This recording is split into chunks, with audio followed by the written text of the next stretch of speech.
The chamber was enormous. Daniel Carter stood at the entrance and looked at the curved walls that stretched up toward a dome made of glass. Through it, he could see stars and the dark shape of a nearby moon. The Galactic Council met here, in a station that orbited a world called Axis Prime. Hundreds of species came here to discuss laws, trade, and war.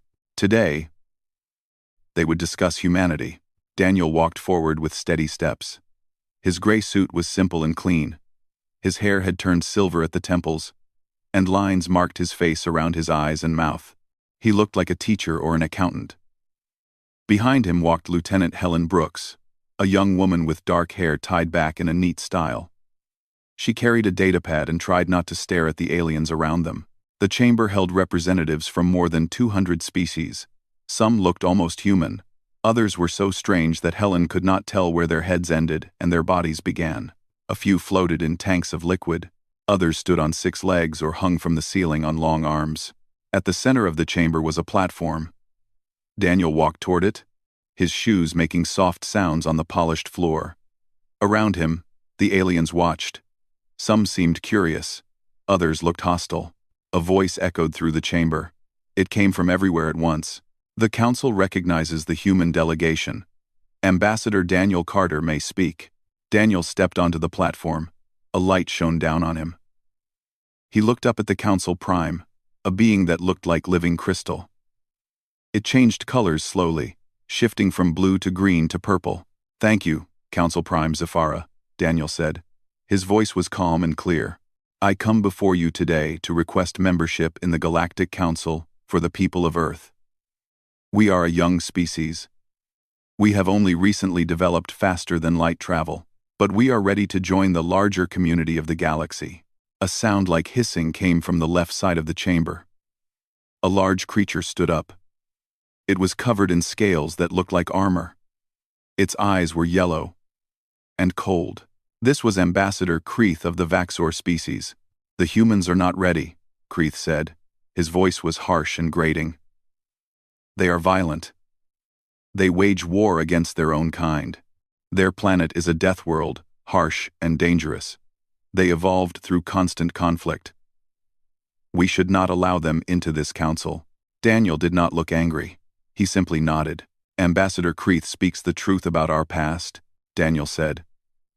"Humanity has fought many wars. Our world is difficult. We evolved in a place where life was hard and survival required strength. But these things do not define who we are now. They define who we were." He paused and looked around the chamber. "We have learned from our mistakes. We unified our world not through conquest, but through choice. Every nation on Earth agreed to put aside old conflicts and work together. We did this because we knew that space held greater challenges than anything we faced at home. We want to be part of something larger than ourselves." Another alien stood. This one looked like a giant insect with 4 arms. Its voice came from a translator device. "The human makes a good argument," the insect said. "But words are easy. How do we know humans will keep peace? How do we know they will not bring their violent ways to our worlds?" Daniel smiled. It was a small, sad smile. "You cannot know for certain," he admitted. "Just as we cannot know for certain that other species will keep peace with us. Trust must be built over time. We ask only for a chance to prove ourselves. Give us provisional membership. Watch us. Judge us by our actions, not our past." Helen watched from the side of the platform. She had worked with Daniel for 6 months. In that time, she had never seen him lose his temper. He was always calm, always patient. Even when other diplomats were rude or aggressive, Daniel remained peaceful. Sometimes it seemed strange to her, as if he was working very hard to stay relaxed. Kreeth slammed his fist on his seat. "This is foolishness," he shouted. "The humans are Deathworlders. They are dangerous. If we allow them into the council, they will grow strong. Then they will turn on us. This is what predators do." Daniel turned to face Kreeth directly. His expression did not change. "Ambassador Kreeth, I understand your concerns. Your species has fought wars with Deathworld species before. You lost many in those conflicts. But humanity does not seek war. We seek cooperation. We offer our knowledge, our resources, and our friendship. You offer lies. Kreeth spat. I have studied human history. You fought a terrible war only 30 years ago. Your own creations turned against you. You nearly destroyed yourselves. You are not peaceful. You are simply exhausted from fighting. For just a moment, something flickered in Daniel's eyes. Something cold and dark. Then it was gone. And his calm expression returned. You are correct that we fought a war 30 years ago, Daniel said quietly. It was the worst conflict in human history. We learned hard lessons from it. One of those lessons was that violence should always be the last option, never the first. We paid a high price to learn that truth. We do not wish to pay it again, and we do not wish other species to pay it either. The chamber was silent for a moment. Then Council Prime Zafara spoke. The Council will vote on provisional membership for humanity.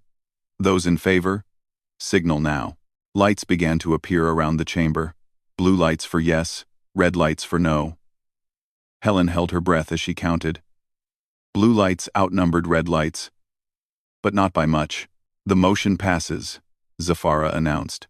Humanity is granted provisional membership for a period of 5 standard years. During this time, human actions will be monitored closely. At the end of 5 years, the Council will vote on full membership. Helen felt relief wash over her. They had done it. Humanity was part of the Galactic Council. Even if only temporarily, but when she looked at Ambassador Kreeth, she felt a chill. The Vaxxer was staring at Daniel with pure hatred. His yellow eyes were narrow, and his clawed hands gripped his seat so hard that the metal bent. Daniel did not seem to notice. He bowed to Council Prime Zafara. Thank you for this opportunity, he said. Humanity will prove worthy of your trust. As they left the chamber, Helen walked beside Daniel. She wanted to celebrate, but something held her back. The way Kreeth had looked at them worried her. Ambassador, she said quietly. Do you think Kreeth will cause problems? Daniel was quiet for a moment. When he spoke, his voice was calm as always. Probably, he said. But we will deal with that when the time comes. For now, we should be pleased. We achieved our goal. They walked through the corridors of the station. Aliens moved past them. Some nodding and greeting. Others turning away. Helen thought about what Daniel had said during the hearing. He spoke about learning hard lessons during the war. She wondered what he had done during that conflict. She knew very little about his past before he became a diplomat. Ambassador, she said, can I ask you something personal? Of course. What did you do during the AI war? Daniel stopped walking. He looked at her with those calm eyes. For a moment, she thought she saw something in them, something ancient and tired. I did what needed to be done, he said simply. Now, I do what I believe is right. Those two things are not always the same. He started walking again, and Helen followed. She did not ask any more questions, but she wondered about the man she worked for. There was something about him that did not quite fit. He was too calm, too controlled. It was as if he was always watching himself, always careful about every word and every movement. In another part of the station, Ambassador Kreeth met with his officers. They gathered in a private room where no cameras could see them. The humans must not be allowed to succeed, Kreeth growled. They are a threat to everyone. We must act before they grow too strong. What do you propose? One of his officers asked. Kreeth's smile showed all his sharp teeth. An accident, he said. Something that cannot be traced back to us. The human ambassador will die, and Earth will withdraw from the Council in anger. Problem solved, his officers nodded. They began to plan. None of them knew that their simple plan would reveal a truth about humanity that would change the galaxy forever. 2 days after the Council vote, Daniel Carter walked through the diplomatic quarter of Axis Prime Station. The corridors here were wide and clean, with walls that showed images of peaceful worlds. Beings from dozens of species passed by, going about their business, The area was supposed to be the safest place on the station. Helen Brooks was back at the embassy, organizing files. Daniel had left her there with Paul Martinez, a security officer who had arrived with the second group of humans. Daniel usually brought security with him, but today he had meetings with 3 different ambassadors who had voted in favor of humanity. He wanted to thank them personally and discuss trade agreements. Paul had insisted on coming along. He was a tall man, with broad shoulders and alert eyes. He wore a simple suit, but Helen knew he carried weapons hidden beneath it. Paul took his job seriously. Dr. Sophie Grant walked beside them. She was a medical officer. Thin and nervous. She had come along because one of the ambassadors they were meeting was interested in human medical technology. "The meeting room is in Sector 7, Daniel said. He checked his datapad. "We should arrive in 10 minutes. 2. They turned into a side corridor. This one was narrower, with fewer people. Daniel noticed this but did not comment. He simply kept walking at his steady pace. Halfway down the corridor, the lights flickered. Then they went out completely. Paul reacted instantly. He grabbed Daniel's arm and pulled him backward. His other hand went to his jacket, reaching for his weapon. But before he could draw it, the lights came back on. And they were not alone. 12 warriors blocked the corridor. They were all Vaxor, the same species as Ambassador Kreeth. Each one wore armor and carried weapons. Energy blades glowed in their hands, and plasma rifles hung from straps on their backs. At the front of the group stood a massive Vaxor, who was even larger than the others. His armor was decorated with marks that showed he had fought in many battles. "Commander Vask," Paul said quietly. His hand was still inside his jacket. Daniel gently touched Paul's arm. "Do not draw your weapon," Daniel said. His voice was still calm. "Not yet." Commander Vask stepped forward, his yellow eyes fixed on Daniel. "Human ambassador," Vask said. "You are not welcome in this sector. You should leave the station. You should leave the council. You should go back to your primitive world and stay there." Daniel did not move. He simply looked at the commander with those calm eyes. "I am on my way to a meeting," Daniel said. "We have done nothing wrong. Please let us pass." Vask laughed. It was a harsh, ugly sound. "You do not understand," the commander said. "This is not a warning. This is a message. The Vaxor will not accept human presence in the council. Ambassador Kreeth sends his regards." Sophie made a small sound of fear. Paul shifted his weight, ready to fight. But Daniel remained still. "Commander Vask," Daniel said. "If you harm us, it will cause an incident. The council will investigate. You will be discovered." Vask shook his head. "The cameras in this corridor are disabled. The security systems are offline. We paid good money for this moment. When they find your bodies, it will be blamed on the Threll. They have been enemies of humanity's supporters. No one will suspect the Vaxor." Daniel took a slow breath. When he spoke, his voice was even quieter than before. "I am asking you to reconsider. Walk away now. Forget this plan. I will not report what happened here. No one needs to die today." "You are wrong," Vask said. "You need to die today. All 3 of you." He raised his hand, and his warriors began to move forward. "Paul," Daniel said softly. "Take Sophie and stand back." "But sir," Paul began. "That is an order." Something in Daniel's voice made Paul obey. He grabbed Sophie's arm and pulled her backward, toward the wall. Sophie looked terrified. Paul looked confused. The first Vaxor warrior lunged at Daniel with his energy blade. It was a fast strike, aimed at Daniel's throat. The warrior was trained and skilled. He had killed before, but Daniel was faster. He moved sideways, just enough that the blade passed by his neck without touching it. His hand shot out and grabbed the warrior's wrist. There was a sharp cracking sound, and the warrior screamed. The energy blade fell to the floor. Daniel caught it before it hit the ground. The second warrior attacked from behind. Daniel spun and threw the energy blade. It buried itself in the warrior's shoulder. The alien fell, clutching the wound. Then, Daniel moved, and Paul could barely follow what happened next. The third warrior swung his blade at Daniel's chest. Daniel ducked under it and drove his fist into the warrior's stomach. The armor dented inward. The warrior collapsed. Unable to breathe, two warriors attacked together from both sides. Daniel dropped to the floor and swept his leg out. Both warriors tripped and fell.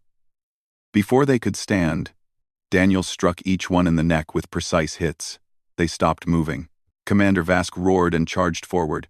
He was bigger and stronger than his warriors. His energy blade was twice the size of a normal one. Daniel stepped into the charge instead of away from it. Vask's blade passed over Daniel's shoulder as the human moved inside the commander's reach. Daniel's elbow smashed into Vask's jaw. The commander staggered backward. The remaining warriors all attacked at once. There were 6 of them left. They came from every direction, blades flashing, trying to overwhelm Daniel through sheer numbers. But Daniel was already moving. He flowed between them like water, never staying in one place. His movements were small and efficient. He wasted no energy. Every strike he made found a target. Every block redirected an attack into another warrior. One warrior's blade cut through the air where Daniel's head had been a moment before. Instead, it hit another warrior in the chest. The stricken warrior fell. Daniel grabbed a third warrior's arm and used the alien's own momentum to throw him into a fourth warrior.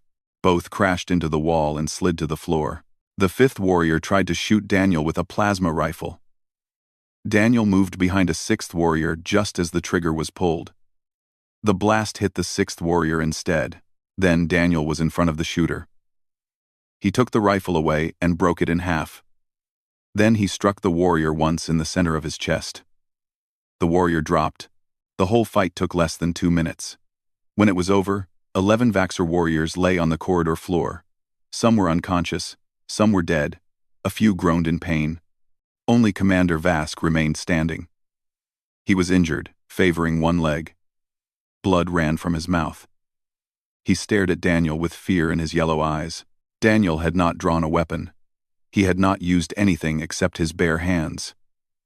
His suit was torn in a few places, but he was not wounded. His breathing was only slightly faster than normal. Paul and Sophie stood against the wall. Sophie's mouth was open in shock. Paul looked like he had seen a ghost. Daniel walked toward Commander Vask. His expression had not changed. He still looked calm, almost gentle. "Please do not try to fight again," Daniel said quietly. "I do not want to kill you." Vask dropped his blade. It clattered on the floor. The commander fell to his knees. "What are you?" Vask whispered. Daniel did not answer. He simply looked at the Vaxor commander for a long moment. "Go back to Ambassador Kreeth," Daniel finally said. "Tell him that humans prefer peace. But we are capable of defending ourselves if we must. Tell him that if he tries this again, the outcome will be worse for everyone involved." Vask nodded quickly. He stood up, limping badly, and moved past Daniel. The human let him go. The commander ran down the corridor as fast as his injured leg would carry him. Daniel turned to Paul and Sophie. They both stared at him like they had never seen him before. "Are you both unhurt?" Daniel asked. Sophie nodded slowly. She could not speak. Paul found his voice first. "What just happened?" he asked. "Who are you?" Daniel picked up his datapad from where it had fallen. He checked the time. "We are going to be late for our meeting," he said. "We should hurry." "Answer the question," Paul said. His voice was harder now. "I have been trained in combat. I served in the military for 8 years. What you just did was not possible. No human can move like that. No human can fight like that." Daniel looked at him.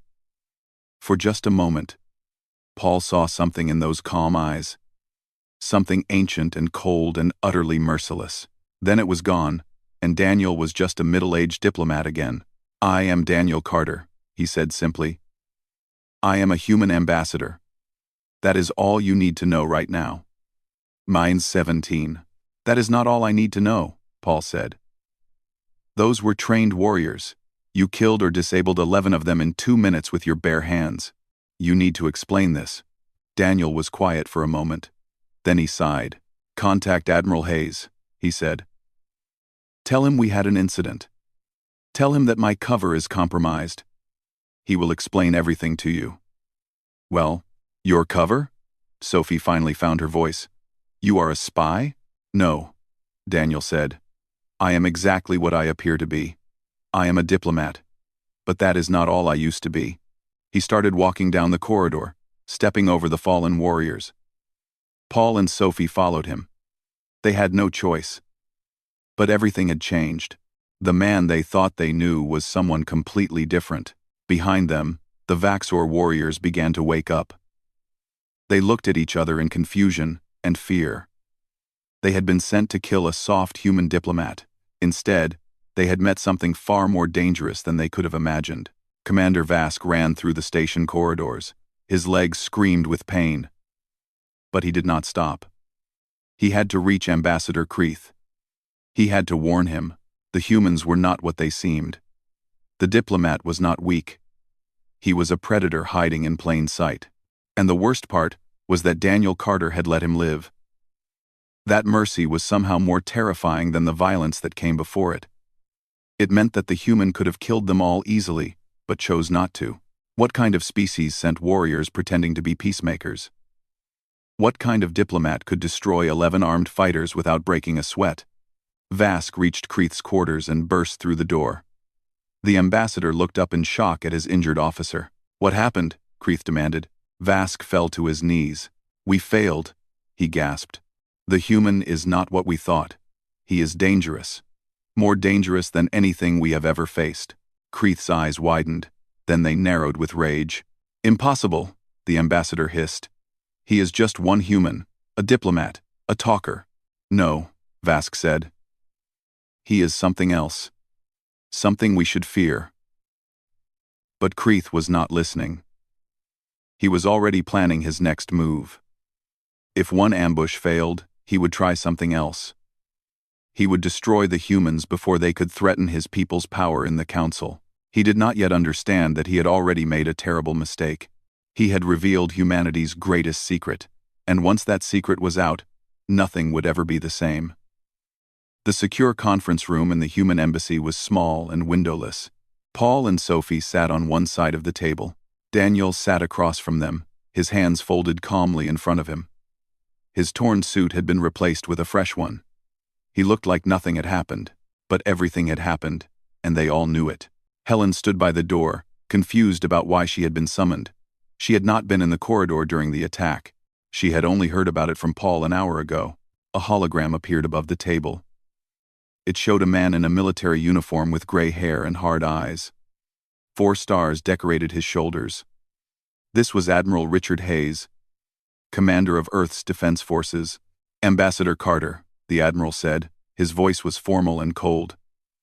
"Officer Martinez has reported an incident in Sector 7. He says your combat identity was revealed." "Yes, sir," Daniel said quietly. "Damn it, Daniel." The admiral's formality cracked. 15 years. 15 years you kept that buried?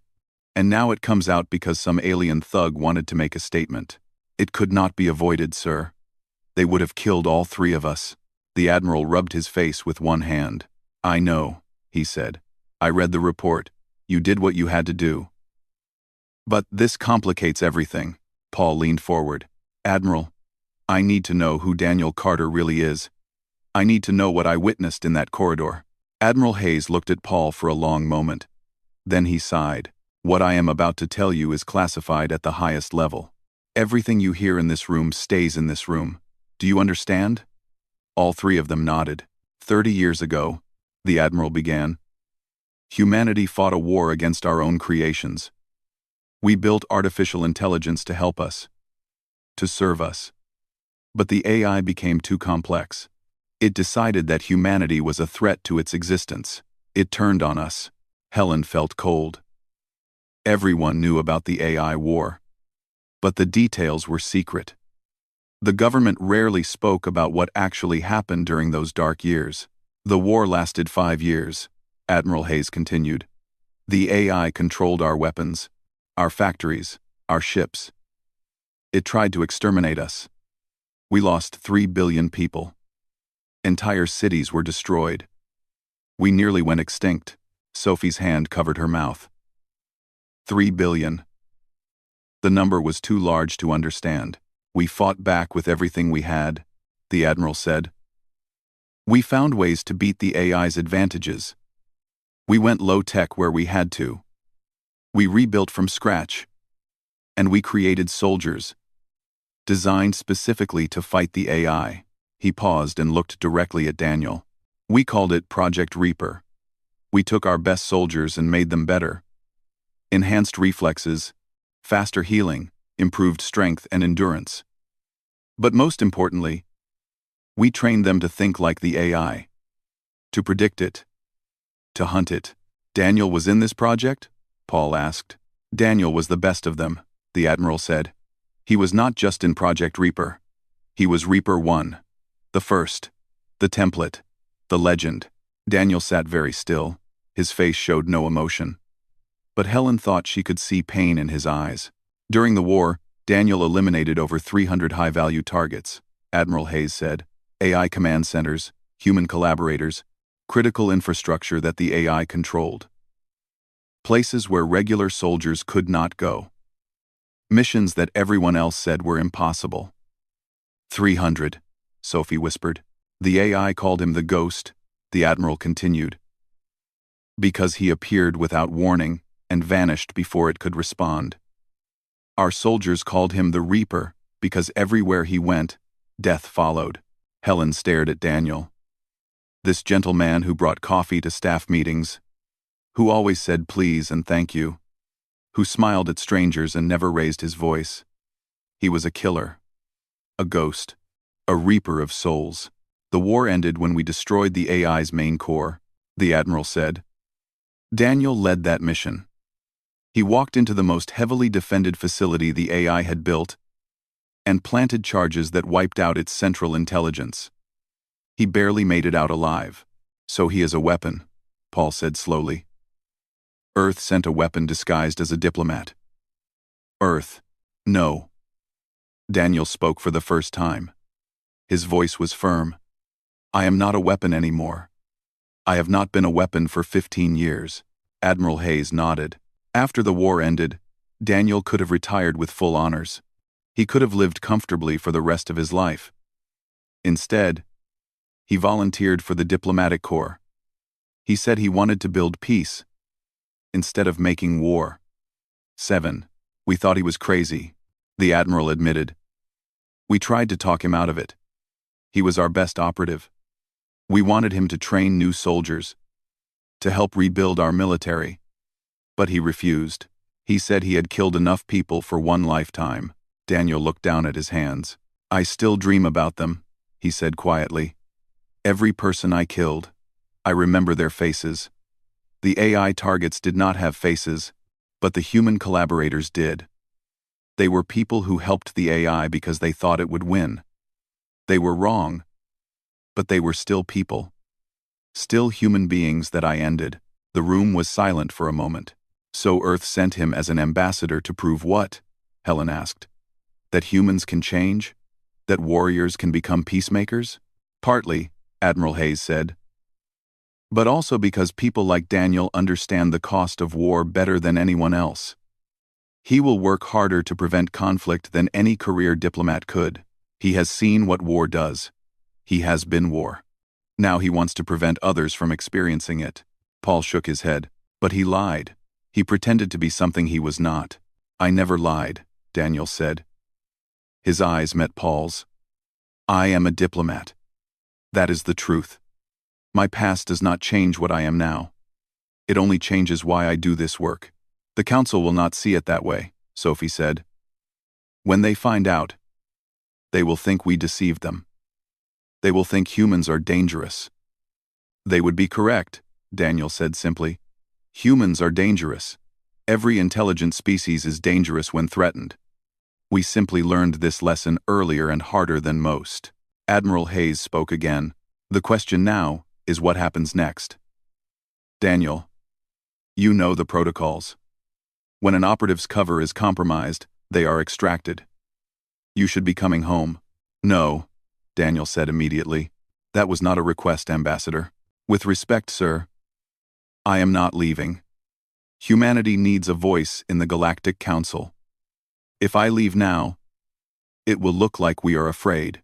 It will confirm everything Ambassador Kreeth has said about us. It will also keep you alive, the Admiral said. Kreeth will try again. Next time he will send more warriors. Or he will use a bomb.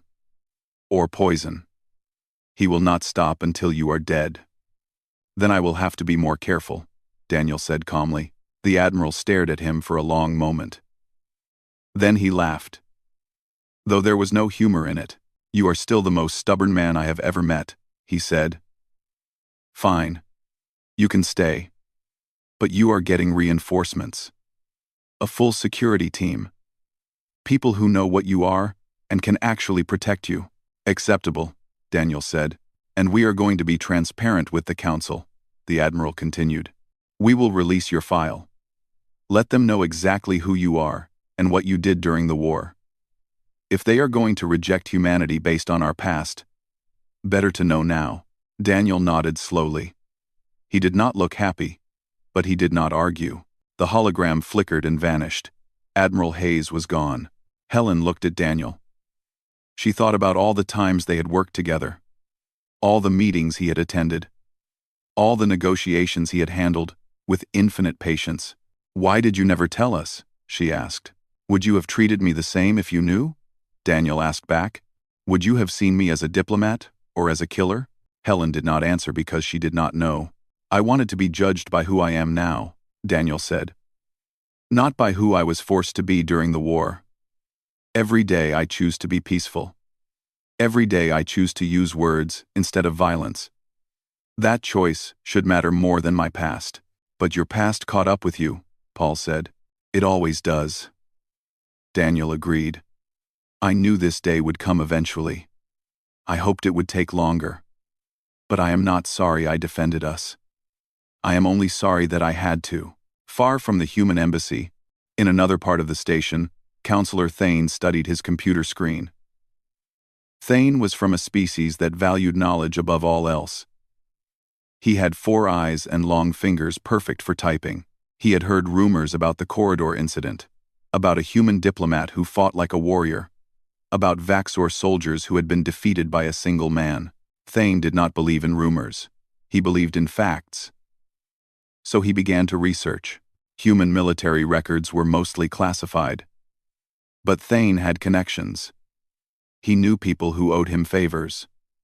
Slowly, he began to piece together the truth. Project Reaper. The AI War. Specialized soldiers created to hunt artificial intelligence, and one name that appeared again and again, always heavily redacted, but never completely hidden. The Reaper. The Ghost. The man who ended the war. Thane found a photo. It was old. Taken 30 years ago. It showed a younger man in military armor. His face hard and cold. But the eyes were the same. Those calm, watchful eyes. It was Daniel Carter. Thane sat back in his chair. His 4 eyes blinked in sequence as he processed what he had learned. Humanity had sent one of their greatest warriors to be their ambassador. A man who had killed hundreds, who had ended a war through violence, was now speaking about peace in the Galactic Council. It was brilliant, and terrifying, and utterly human. Thane began to type up a report. The Council needed to know about this. They needed to understand what they were dealing with. But as he wrote, Thane found himself respecting the human strategy. Only a species that truly understood war would send warriors to prevent it.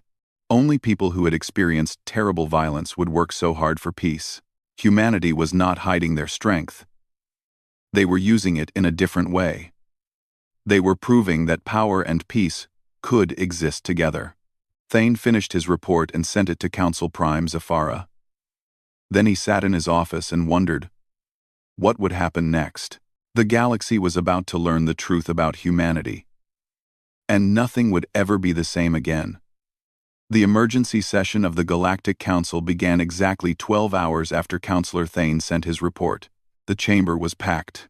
Every seat was filled. Representatives stood in the aisles. Everyone wanted to hear what would be said about the humans. Council Prime, Zafara's crystalline form pulsed with dark red light, a sign of distress. This council is called to order, Zafara announced. We are here to discuss new information about the human delegation, and specifically about Ambassador Daniel Carter. A hologram appeared above the chamber floor. It showed Daniel's military record from 30 years ago. The text was in human writing, but translation programs made it readable for all species. Project Reaper, Zafara continued. A human military program designed to create enhanced soldiers during their war against artificial intelligence. Daniel Carter was the first and most successful subject of this program. His record shows 312 confirmed eliminations of high-value targets. Gasps and whispers filled the chamber. 300 kills. The number was staggering. The humans sent a warrior to speak for them, said Ambassador Yrel, leader of the peaceful faction. Yrel's insectoid body clicked and hummed as he spoke through his translator. This is concerning. But we must consider why they did this. Why? Ambassador Kreeth stood up. His voice was loud and angry. They did it to deceive us. They wanted us to think they were weak and peaceful. But they are predators. Killers. This proves everything I said about them. It proves nothing, said General Korath. The old warrior was covered in scars from a lifetime of battles. He commanded the Council's military forces.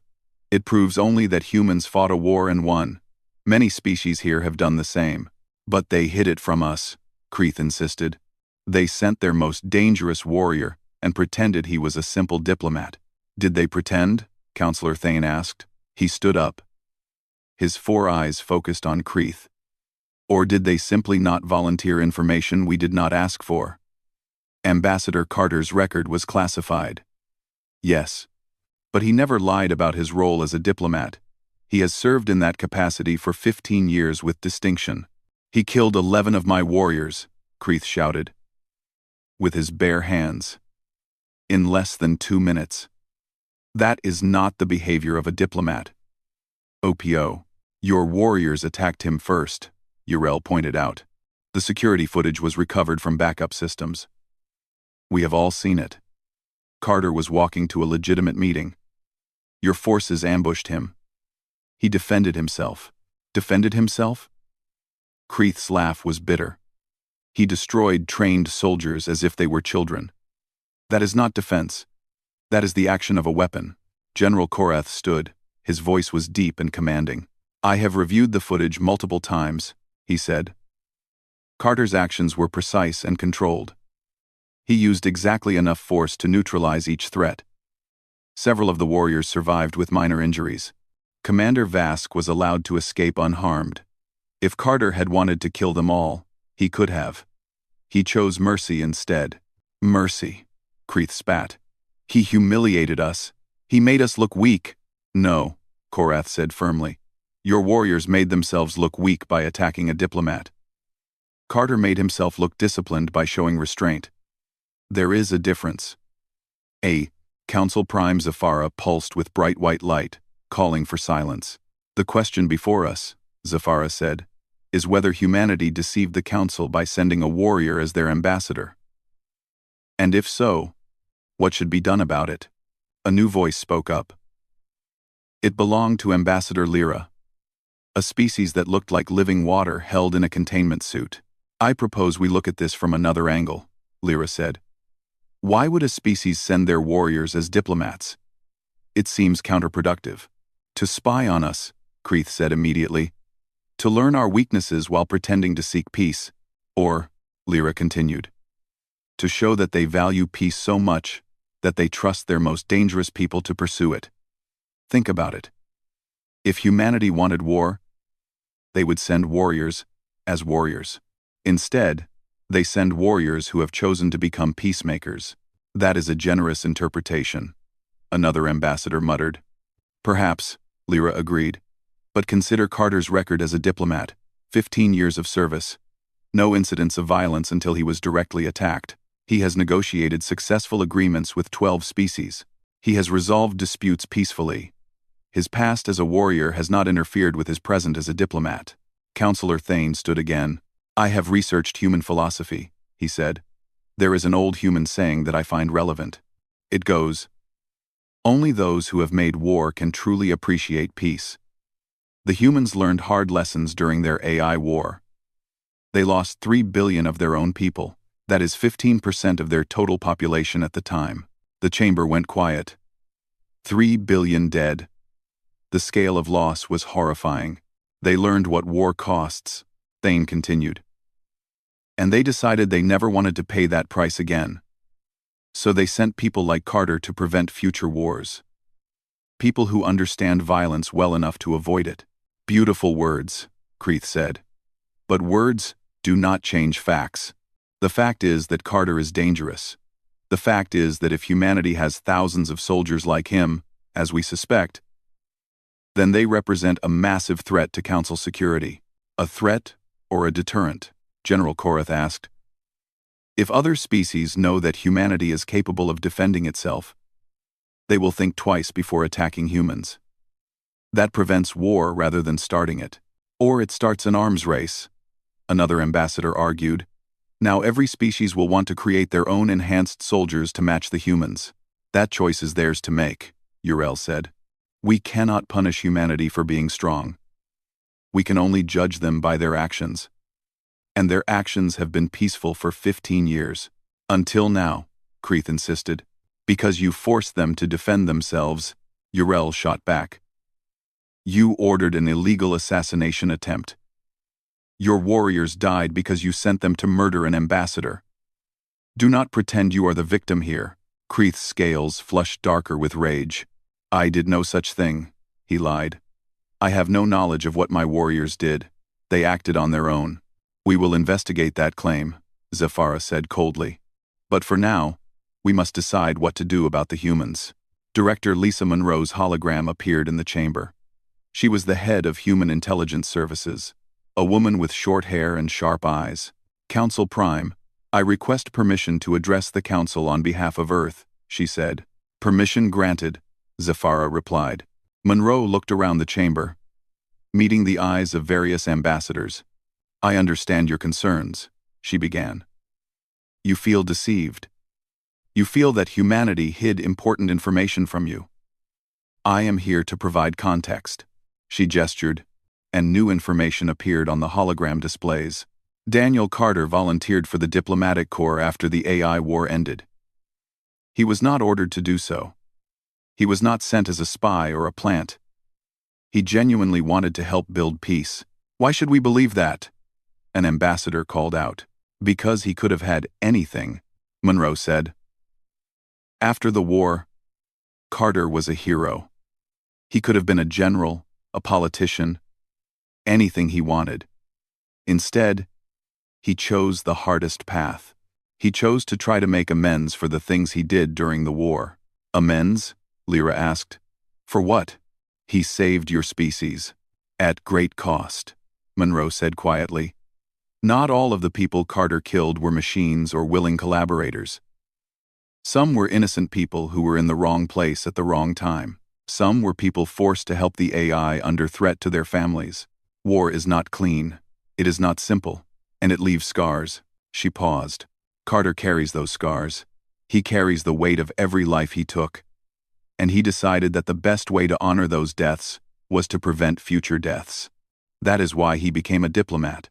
And the other soldiers from Project Reaper? Counselor Thane asked. Where are they? Many are in similar positions, Monroe admitted. We have 47 enhanced soldiers still alive from the program. 23 of them are in the Diplomatic Corps. 15 are teachers. 6 are doctors. 3 are farmers. The chamber buzzed with surprise. None of them remain as combat soldiers? General Korath asked. No, Monroe said. They all chose civilian life after the war ended. They all wanted to build rather than destroy. That is what I'm trying to explain. Earth did not send warriors disguised as diplomats. We sent warriors who chose to become diplomats. Why not tell us this from the beginning? Uriel asked. Monroe sighed. Because we feared exactly this reaction. We feared you would see them only as weapons, not as people who had changed. We wanted them to be judged by their actions in their new roles, not by their past in the war. That was a mistake, Zafara said. Yes, Monroe agreed. It was. And we apologize for that mistake. But I ask you to consider the deeper truth here. A species that can turn its warriors into peacemakers is a species that truly values peace. Kreeth stood again. I call for a vote, he said. Humanity should be expelled from the Council. Their provisional membership should be revoked immediately. They are too dangerous to be trusted. I call for an alternative vote, Yrel countered. Humanity's membership should be upheld.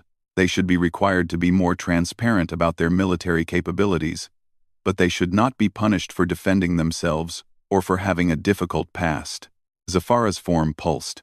Before we vote, the Council Prime said, I believe we should hear from Ambassador Carter himself. He should have the opportunity to explain his actions and his choices. Monroe's hologram nodded. He is waiting outside the chamber, she said. He is prepared to testify. Summon him, Zafara commanded. The chamber doors opened. Daniel Carter walked in, flanked by Helen Brooks and Paul Martinez. All three wore formal diplomatic attire. Daniel's expression was calm, but Helen looked nervous. Paul looked ready to fight if necessary. As they walked to the center platform, every eye in the chamber followed them. Some ambassadors looked curious. Some looked afraid. Kreeth looked furious. Daniel stepped onto the platform alone. Helen and Paul remained at its edge, showing support but letting him stand on his own. The spotlight shone down on Daniel. He looked up at the hundreds of alien faces watching him. He took a slow breath. Council Prime Zafara, he said. Honored ambassadors, I am here to answer your questions and to explain my actions. I understand that many of you feel I deceived you. I ask only that you listen to what I have to say before you judge me. Zafara's crystalline form glowed softly. Ambassador Carter, the Council Prime said. Tell us your story. Tell us who you were and who you are now. Help us understand why Earth sent a warrior to speak for peace. Daniel nodded. And he began to speak. Daniel stood in the spotlight and looked up at the hundreds of beings watching him. He had faced death many times in his life. He had walked into enemy territory alone and completed missions that should have killed him. But standing here, being judged for who he was and who he had been, was harder than any of that. 30 years ago, he began. I was 25 years old. I was a soldier in Earth's military.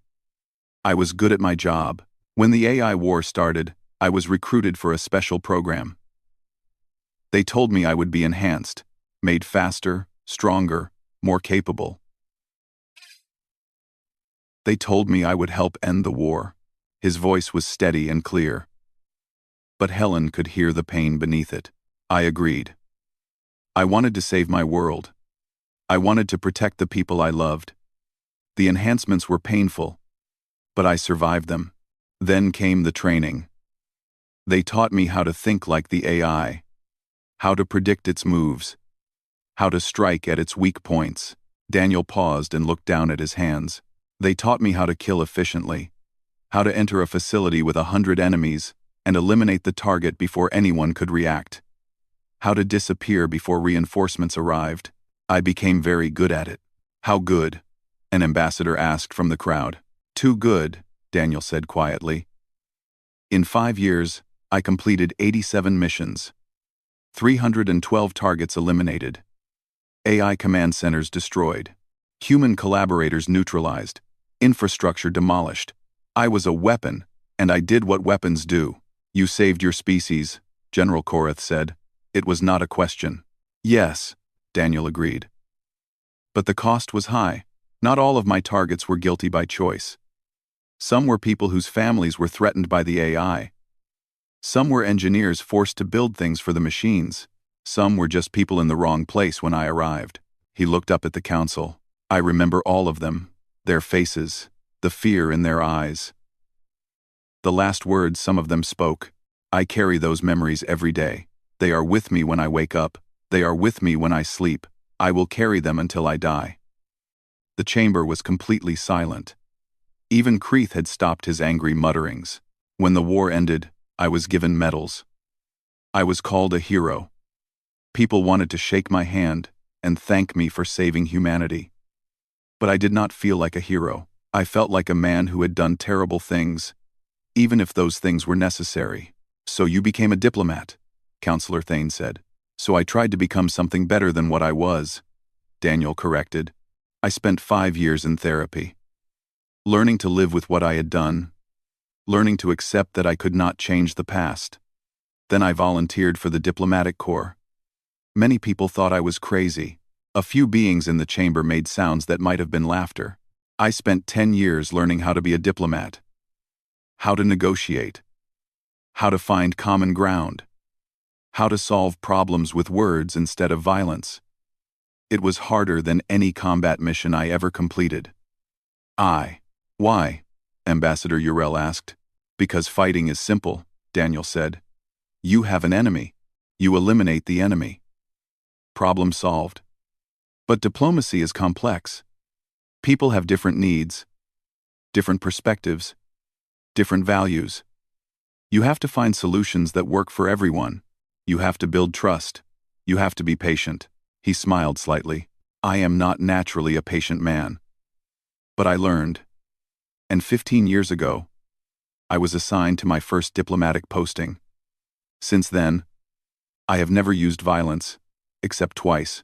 Once when pirates tried to raid a station where I was negotiating a treaty, and 3 days ago, when Ambassador Kreeth's warriors tried to kill me. Kreeth started to object. But Zephyra silenced him with a pulse of red light.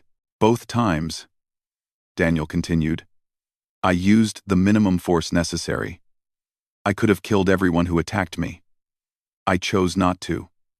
Because I am not the man I was during the war. I am the man I chose to become after it. But you are still capable of violence, an ambassador pointed out. Yes, Daniel said simply. I will always be capable of violence. Those skills do not disappear. But capability is not the same as intent. I am capable of killing, but I choose not to. That choice matters. General Korath stood up. Ambassador Carter, he said, I have a question. You said you remember every person you killed. Why? Daniel looked at the old warrior. He saw understanding in Korath's eyes.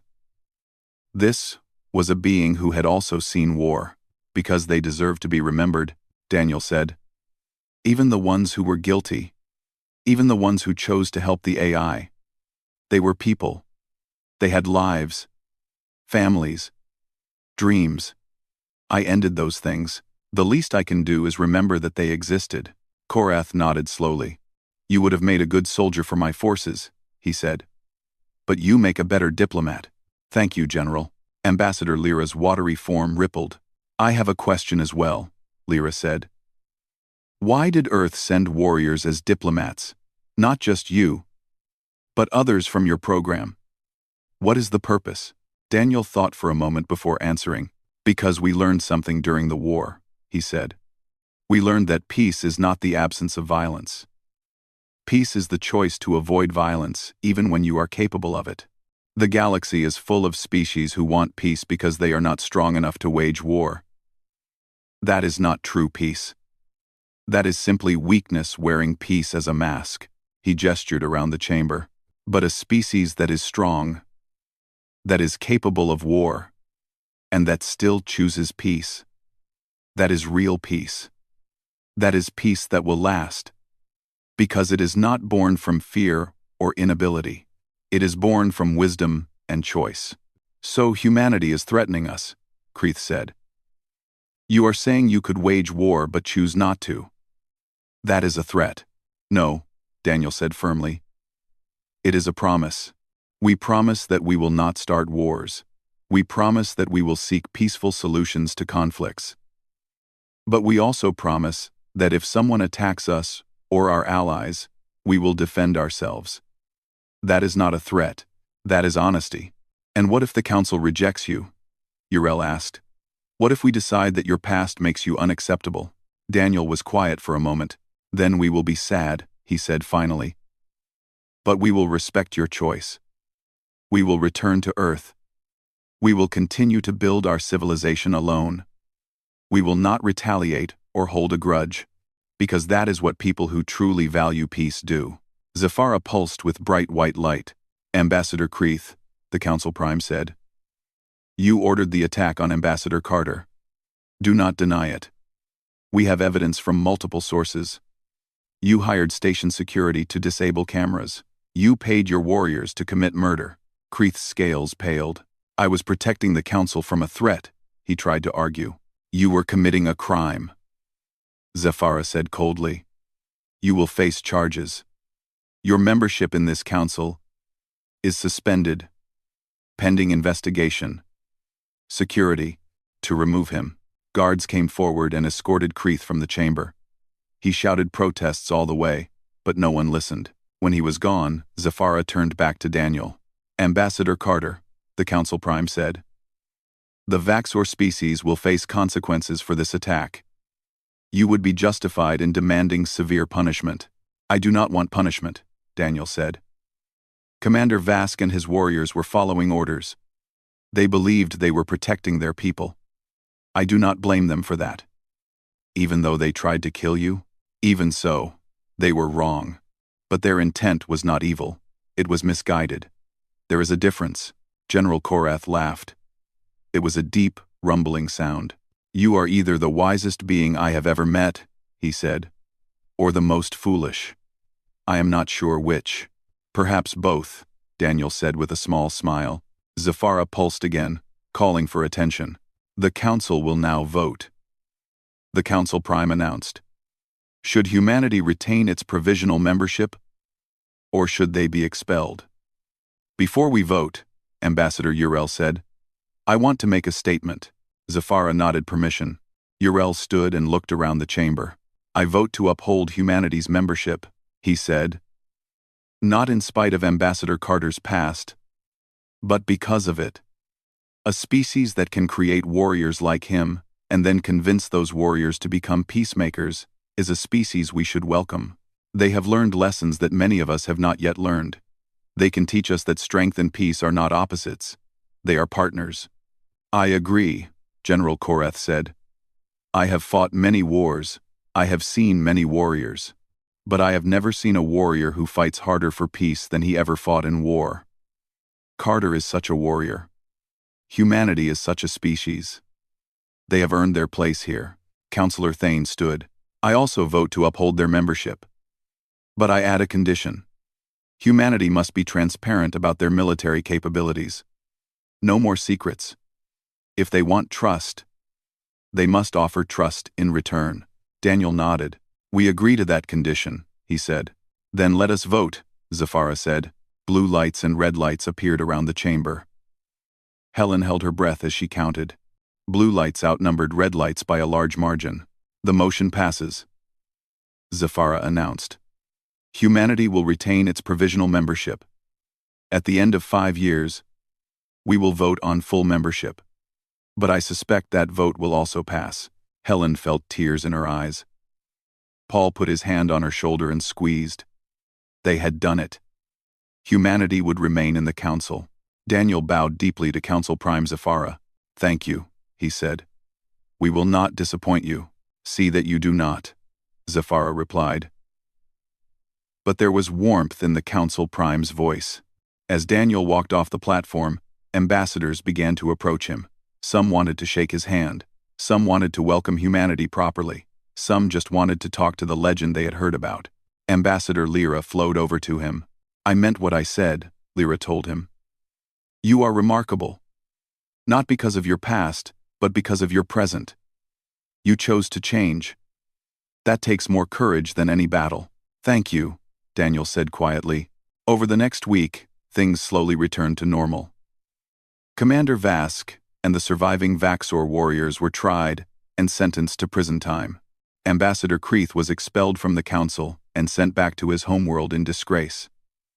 New Vaxor representatives arrived, and they were much more reasonable. Daniel went back to his regular duties. He attended meetings. He negotiated trade agreements.